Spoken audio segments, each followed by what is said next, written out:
practice problems. Number 1, for the river below, I'm just talking about this river, the velocity of the water relative to the shore is 2 meters per second east, and the boat's speed relative to the water is 5 meters per second. Find the velocity of the boat relative to the shore for each situation.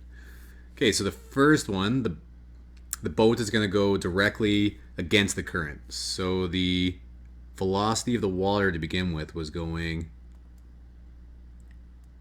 2 meters per second to the east. And we're saying the boat's going directly against the current. So tip to tail.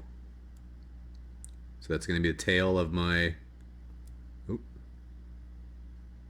And it's going to be going 5 meters per second.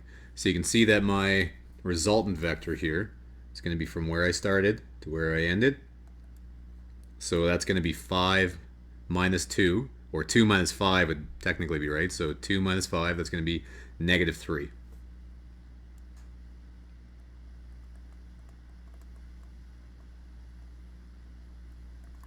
It's going to be equal to negative 3 meters per second. So the boat's going to be going 3 meters per second west.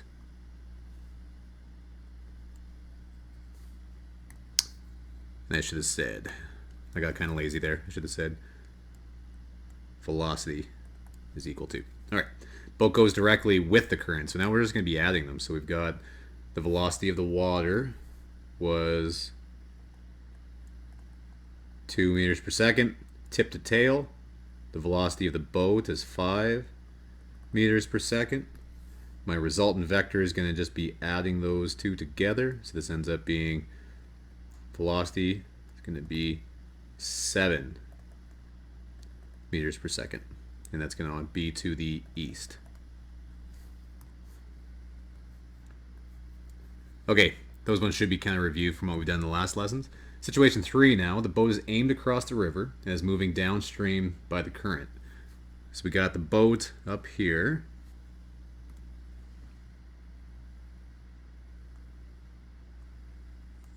All right, that's a boat. And it's going to be aimed across, just straight down the river, right? So it's pointing itself straight down the river.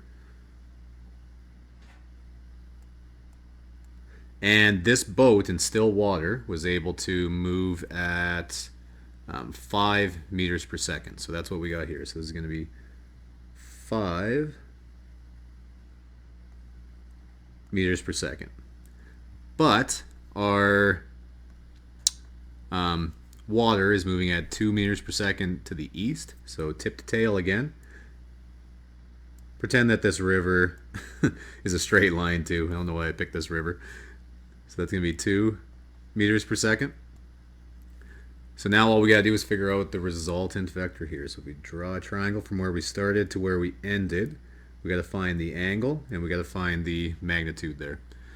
So I'm going to let you guys pause the video in a minute here, and you're going to find the hypotenuse and find the angle.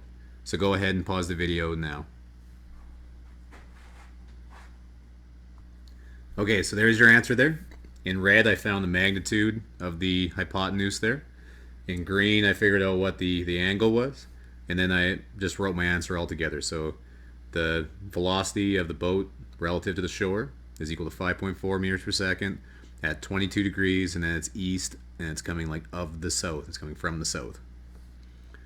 All right, next situation, the boat wishes to go straight across the river. So now I've got my boat up here. And it wants to go straight across. So what we're going to have to do, what I kind of do first is I draw which way my river's going. So my river is going that way, right? So if I wanted to go straight across the river, would it make sense to point myself this way? Well, no, right? That's going to make me go even farther that way, right? So that's not what I'm going to want to do. I'm going to want to push back against that current coming down. So I'm going to point this way. And the river is going to push me back to straight up and down. Try that again. And then the river is going to push me back to straight up and down. So my resultant vector ends up being like that. Okay, so now let's fill in our numbers. We had 5 meters per second that way, and we had 2 meters per second that way. So everything's really kind of the same now. We just need to use Pythagorean theorem a little different. So I'm going to let you guys go ahead and figure out what the angle is going to be. And then that would really be it, because we need to go 5 meters per second. Sorry, you got to find the angle and then find out what the magnitude of the resultant vector is. So if we do that, I'm going to let you guys pause it again. So go ahead and pause it now.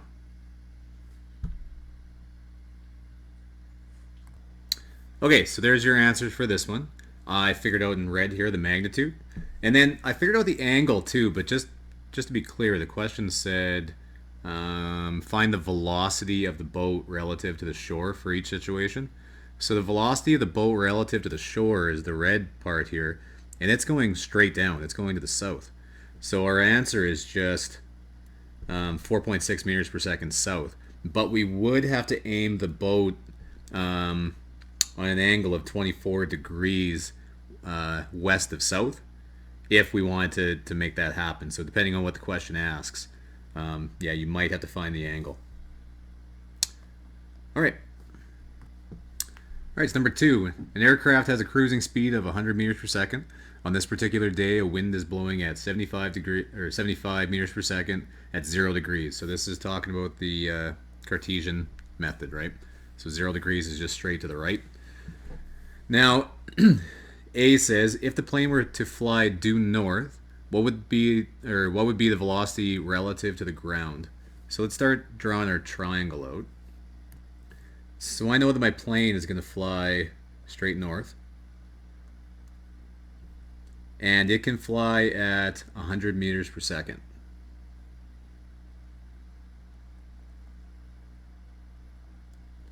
Okay, and I know that the wind is blowing straight to the right at 75 meters per second.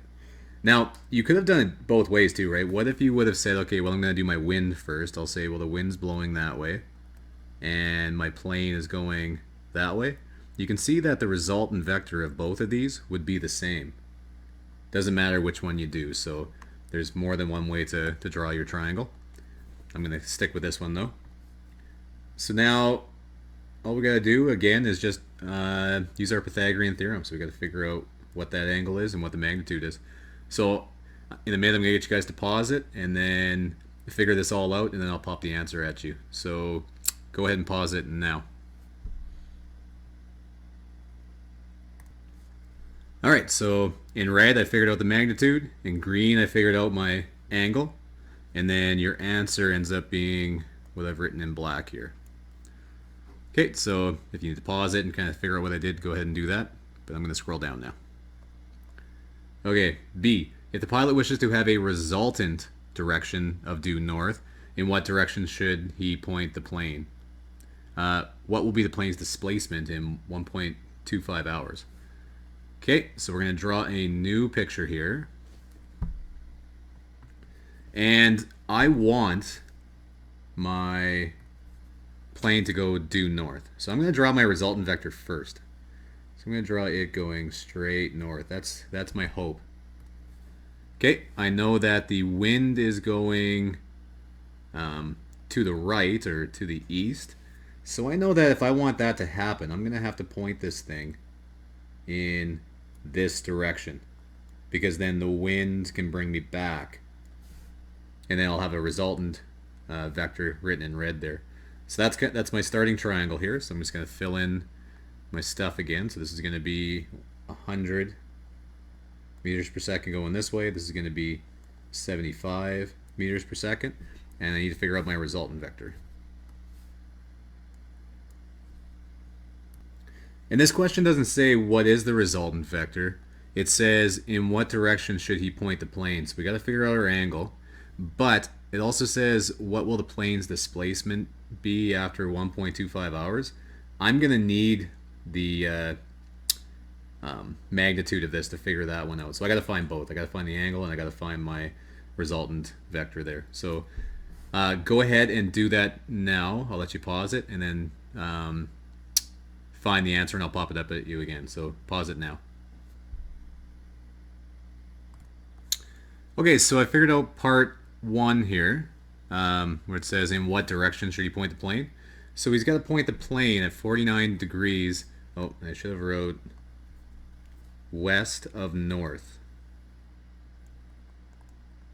So that would be my answer for the direction.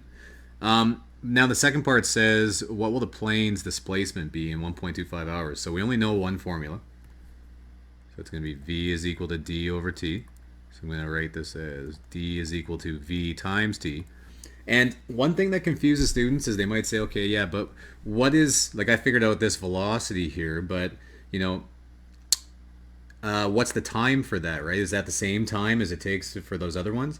And yeah, it is. It's kind of weird to think about, but the time for this vector here to go from that spot to there is the exact same time as this red one to go from there to there.